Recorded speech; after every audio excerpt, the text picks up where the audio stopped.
billboard at Times Square, at the One Times Square building, only pays for its rent with that billboard. Amazing. So if anybody has an extra, you know, $700,000 a week, I will wear a billboard as I walk around Times Square, and you can all pay my rent. Because that's almost, I'm just kidding, my rent's not that expensive. I'll do it for $100. Just kidding. Wow. And clothing is optional, as you can see, and it only gets more optional as the summer heats up. So it's a little bit scary. That's the Good Morning America ABC studios right over there to the left-hand side. So if you come here really early in the morning, get out of your way. Okay. If you come here really early in the morning, you'll see everybody lined up to try and get in front of that window right there. Sometimes you can see Michael Strahan and he waves. He's my favorite. I'm a New York Giants fan. Anybody a Giants fan up here? No one. They're the NFL football team. We claim them as New York even though they play in New Jersey. It's a sore subject. It's an even longer story. I'll tell you when we're stuck in traffic because I love it. In any case, as we continue through Times Square, I want you to take a peek. This building right here on the right-hand side has a glorious marquee. Right now it's under scaffolding, but you will see that it says the Paramount Theater, also touting Hard Rock Cafe. Any of you ever eaten at a Hard Rock Cafe or visited a Hard Rock Cafe all over the world? Yeah. It's the same thing. Wow, they're very loud. The interesting thing about this one, the reason it's such an ornate marquee is because it used to be a theater. In fact, this is where Frank Sinatra played his very first performance in New York City, was here at the Paramount Theater. It was a movie house and a theater, but since then they've converted it to a Hard Rock Cafe. Inside you're going to find loads of memorabilia from rock stars like Elvis Presley, Gwen Stefani. I think there's some Elvis Presley in there, some Bruce Springsteen, and I heard there's a lot of Elvis Presley in there. I'm anxious to see what it looks like. Who knows? Maybe it'll look just like it did 100 years ago, or not. We shall see. As we make our way here to Disney's Broadway Theater. The Disney Broadway Theater of New Amsterdam will only play Disney performances. Formerly, Mary Poppins was there. Aladdin is there right now. And once Aladdin moves on, it'll be another Disney. If you take a look up here at the right-hand side, this beautiful Beaux Arts building, the red brick, this is called the Knickerbocker Hotel. The Knickerbocker Hotel was commissioned by John Jacob Astor IV. John Jacob Astor IV was a gajillionaire. He commissioned this building to be built. It is said that the martini was invented here at this hotel. Rather ironic considering that the martini being an iceless drink. John Jacob Astor IV died on the Titanic. I'm glad you caught it. Sometimes it's, yeah. So, iceless drink, he dies on the Titanic, iceberg, you know, the whole, okay, I guess it was there. I find it funny and ironic, but thanks. My children don't think I'm funny either, so I apologize to you. So as we're heading down 42nd Street, right over here, do you see that gigantic unicorn spire up top? That is the Bank of America building. For those of you who have Bank of America credit cards, you can go on in and say hi to your financiers. They live there. And directly ahead of us, ooh, hi Bert. Where it's also glowing blue, that is the tip top of One Vanderbilt. Up top there, you will notice, I'm not sure if any of you have gone to Summit, which is the newest observation deck here in New York City. It is completely glass, all glass floors, all glass elevators, and it's rather tall. It's not the tallest observation deck here in New York City, but it's pretty tall for those of you who are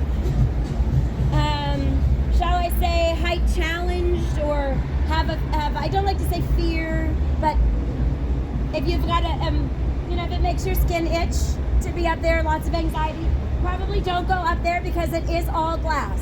However, you see such gorgeous views of New York City, so that's your takeaway. You don't have to go out, you don't have to go into the glass elevator, but it is up there at the top of One Vanderbilt. One Vanderbilt is actually right next door to Grand Central Station. We're gonna see it, we're gonna get a better view of it as we pass by it on our way back. However, I'm going to be talking so much about Grand Central Station that I won't really talk too much about Summit One Vanderbilt because it's really difficult to see when you're right underneath it. It's really difficult, you crane your neck, and that's what it is. So I just want to congratulate all of you for coming on this night tour. For those of you, have anybody done the hop on, hop off tours throughout the day? So you've been able to see the sights, you're able to go around New York City. It's like your very own luxury double-decker Uber or limousine or not. The great part about it is that it gives you a really safe way to get around New York City and brings you to places that you most likely wouldn't go to see. We're going to see a lot of those places here on the night tour, but then we're actually going to take you into Brooklyn. Has anybody ever been to Brooklyn before? Oh, потому что Brighton Beach, that? No? Okay. I was speaking Russian. So in my former life, I was in the circus. I was a dancer, an aerialist, I rode elephants. All of the bosses and directors are like, what are you doing, crazy? All right, so over to your right-hand side, you're going to see Bryant Park. Bryant Park is over here to our right-hand side. Bryant Park has amazing amenities. It's this beautiful village. It's about 9.3 acres. Bryant Park is the first park to offer free Wi-Fi. So if you get tired of TikTok scrolling in your apartment, you can come to Bryant Park, lay on the grass, and TikTok scroll here on your own. Here in this lovely park, they have free yoga classes. They have free juggling every day from New York. Library is home to over 50 million tomes of literature as well as amazing collections. They have this very strange collection of locks of hair. Now, wait a century. I'm not sure what the belief was. However, it was meant as an honor to be given the locks of hair or teeth or things like that. In fact, George Washington has 5 individual teeth that are scattered all the way throughout the city. One by his dentist, and it's actually in the Museum of Dentistry here. But here at the New York Public Library, they have a collection of locks of hair, which is pretty crazy. We have Walt Whitman's lock of hair. We have Emily Bronte's locks of hair, and many, many, many others. They also have the original collection of the Winnie the Pooh on the eastern side of 42nd Street. Now, there are so many novels and collections of stories and books in this library that they had to dig tunnels underneath Bryant Park in the back. So underneath Bryant Park, the entire length of Bryant Park are 125 miles of book shelving. It's amazing. So for those of you Teenage Mutant Ninja Turtle fans, we all think that that's why Splinter knows so much and knows how to read, because he spent so much time underneath the New York Public Library that he read some stories. Now see these gorgeous lions in front of the New York Public Library. We're going to Mass. Fortitude and Patience are their names. Fortitude is closest to 42nd Street. If you look straight up ahead, the gorgeous view of Empire State Building, all lit up in honor of Fleet Week. We're going to get lots and lots more views of it later on. And also the moon was still up in next to it, yeah? It's a good thing I'm short because these lights seem rather low. Yeah, we're gonna actually get a much better view later on. Okay, when we come on back. So the New York Empire State Building here, you'll notice it is an Art Deco building. It is preserved by the National Landmark Preservation Society. What that means is that nothing about this building, oops, I'm so sorry, Pumpkin. Nothing about this building can be altered. It must remain in this genre, it must remain true to the original architectural drawings. So you'll see even the Starbucks Reserve that's down there, which P.S. the Starbucks Reserve has a really great coffee with olive oil in it. It's really yummy and delicious. That's my own personal. I loved it. Oh, I know. It's up top. The funny thing about the Empire State Building, this enormous, gigantic skyscraper was built in 101 year and 45 days. Just take a minute to let that sink in. 1 year and 45 days for that gigantic building to be built. 1,454 feet. The reason it only took a year and 45 days was because it was during the Great Depression. There also weren't labor laws. So people were working round the clock, day and night. They were just so happy to have a job that they worked and worked and worked and worked to get that glorious building up there. Now, when it was completed in 1931, it was completely empty because it was the Great Depression. Nobody was coming in there with businesses saying, I want to have my business in there. I want to rent office space, because there was no offices to be had. So what they did, they hired actors. They hired actors to take the elevator up and down and turn lights on and walk all the way around the building in order to make it look like there were people occupying this building.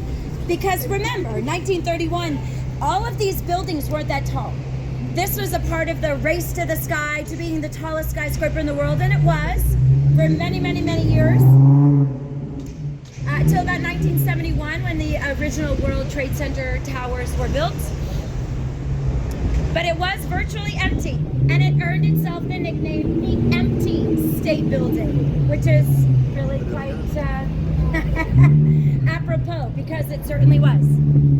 Now we are making our way down Fifth Avenue. This church over here to the right-hand side with the orange flags, this is called the Marble Collegiate Church. The Marble Collegiate Church is infamous for a couple of reasons. One of them is that it is incredibly inclusive. They participate in the New York City Pride Parade and festivities. Every year they also perform same-sex ceremonies and sermons. It's also the site of Lucille Ball's second marriage to Gary Morton. Those of you who I Love Lucy.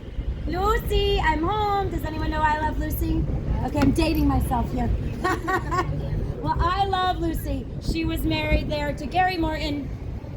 It's also the church where Donald Trump married Martha Maples, and it's the church that he's continuing on to Fifth Avenue. If you look over to the left-hand side of the bus, right over here, you're going to see a mass of trees. This is actually called Madison Square Park. Madison Square Park is the site of the first two iterations of Madison Square Garden. Many of you have heard of Madison Square Garden. It's where the New York Knicks play. It's where the New York Rangers. The Flatiron Building has a wonderful storied history, recent history. It was recently put up for auction, and it was won by the name of Jacob Garlick, and yes, that is his real name, Jacob Garlick. Had the winning bid of $190 million.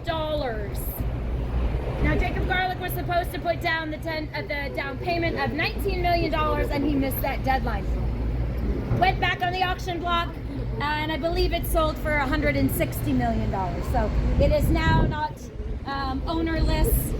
That beautiful Flatiron Building will have its owner in there shortly, as soon as her facelift is finished. As we're heading down Fifth Avenue, you're going to notice these gorgeous buildings. And you'll notice that the street signs are brown. New York City has this wonderful way of letting you know all of the wonderful history about it in small little ways, and also big giant ways. But if you notice the street signs that are brown, of course there's not one here. There is one here. There you go. It will tell you you're in a historic district. Flatiron Building is a flat iron like that. Some people like to say party in the front, business in the front, party in the back, just like a mullet. The reason it's set that way is because it had to follow the grid of the street. You cannot alter the streets down here because it is historically preserved, and it's you cannot change the construction or the pathway. So that gorgeous building was set up, originally named the Fuller Building, but because it was a flat iron, it looked like a flat iron, that's what it was renamed. We are headed into Greenwich Village as we head downtown here. This is also called Ladies Mile. Or when they had to shop in pairs or having escorts, the Ladies Mile presented itself protection as well as males to, they had security guards, so it was an area where women were able to shop without breaking the law, which is rather crazy. First Presbyterian Church on your right hand side. Again, as we're headed into Greenwich Village, we did pass, oh, we're behind another top view. It's my friend Paula. Maybe if we pass them, we can scream really loud. I don't know. And as we turn, this beautiful building right in front of us, this is the original site of the Whitney Museum. The Whitney Museum was started by Gertrude Vanderbilt Whitney. Hi, Bella! I'm not sure what's happening. I digress. Going back to food, because I love to eat, drink the water, and the tap water here is delicious and wonderful. So, for those of you paying attention, we are now back on Broadway. Anybody aspiring singer, dancer, actress, musician? Yes! Sing with me, girl, sing with me. No. Because you can say I sang on Broadway. Sing, sing, just sing. We are, there you go, you sang on Broadway. Whoop, whoop. As we head on down on Broadway and Savings Institute. That is the site of the largest bank in New York City history. It was supposed to be impenetrable and nobody could break the vault's codes. Nothing could happen there. So much so that Andrew Dean Martin and his wonderful song, yeah, no. Yeah, someone's singing it. There you go. Leg. And I used to sing a really great song about she's got legs. Remember that song? Again, I'm dating myself. It just was really funny in my head. Yeah, see? There we go. Maybe a New England thing? Yeah, maybe. I think so. But they fixed the lettering. I found that interesting. You'll also notice as you look around Chinatown, for those of you who did hop on, hop off, our night tours, we also have a Liberty cruise that takes you almost toucher. So if you did want to go on a Liberty cruise, you can also do that as well. If you're in LA, you're welcome. I can even sit down lower because no one needs to see me for this. So as we go over the Brooklyn Bridge, I want to direct your attention to the right-hand side. You can't see her just yet. The suspension bridge on the Brooklyn Bridge is to your right. We are on the Manhattan Bridge in the center, and to your left is the Williamsburg Bridge. All three suspension bridges. I will tell you when you get the most beautiful vision of Lady Liberty in the harbor. Can't see her just yet, but she will be back there. Almost, almost, almost. Those in the front of the bus will see her shortly. There she is. You can see a tiny little dotted light up there. That is Lady Liberty in the harbor.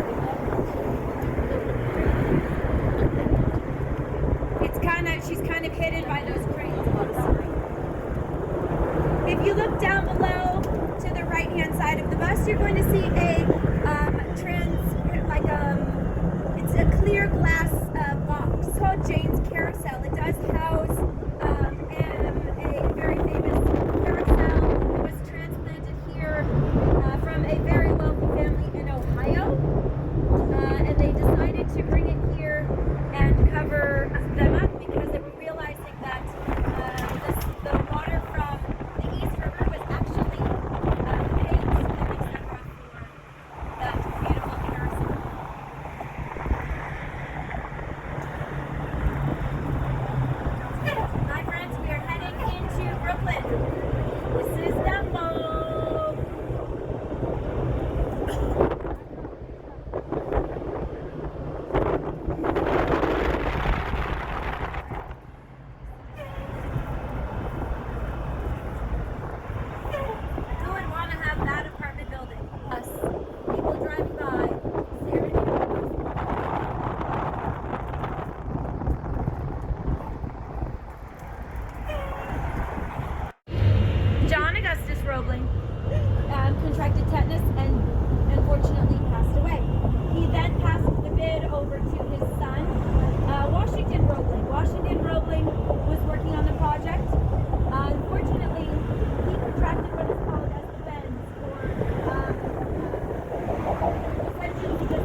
nervous about it. They enjoyed it, they loved it, but oh my goodness, not really sure what to think about it because it was 1883. In fact, the Brooklyn Bridge just had its 140th year birthday on May 24th. She was 140 years.